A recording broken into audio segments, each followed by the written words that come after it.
Hi, I'm Ricka from rickabrandon.com. Today I'm going to talk about the different ways that you can build your team so you have your dream team, and the different ways you can kind of stack up and structure your business so you're supported in the way that works best for you.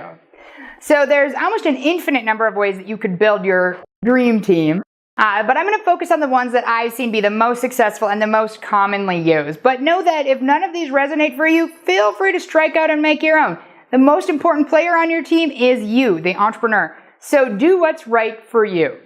So the first way you can build your team is the really traditional way with W-2 employees, their full-time, part-time interns. All of that type of employment starts as a W-2, at least in the United States. I have no idea what it's called in Canada or Australia or England. But basically, that is where you're the employer of record and you're responsible for payroll, taxes, all sorts of things like that. And you have some responsibility to the employee. That is probably the number one way that businesses build their teams, right? So the number two way is kind of a hybrid of employees and then also vendors or partners. So they might have a bookkeeping firm or they might have a marketing firm, but they have a core team of employees doing their work. So that's also really, really common.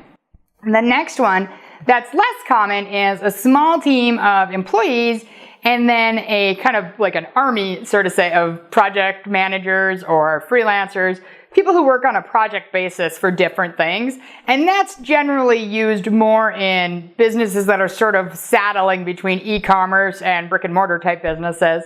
And then the last one is when you're purely entrepreneur, independent contractors, freelancer, and you don't have any employees. So you have no payroll, you're the only employee of your business.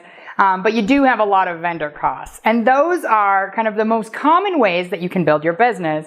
And they all work great if they're the right one for you. But you need to be realistic about what you're like as a leader, right? Because I hate managing people. So I built a team of 15 W-2 employees and I hated it. It was no fun at all. For me, a team of about 6 entrepreneurial partners or freelancers is where I like to run. That feels really good to me. And as my business grows, I'm sure it will grow too. But right now, that feels like a really good team where I pull people in when I need them. I let them go when I don't, but I have them in my back pocket for when I have that need. So I want you to think about how you work best. Do you work best with vendors and partners and freelancers? Or do you work best with somebody you can see at your office every day, day in and day out, who's an employee who is exclusively devoted to you? And, maybe they have a part-time job, but for the most part, you're their main gig. And whichever one works for you, that's the best one for you. And that's how you're going to build your dream team. I hope this helps.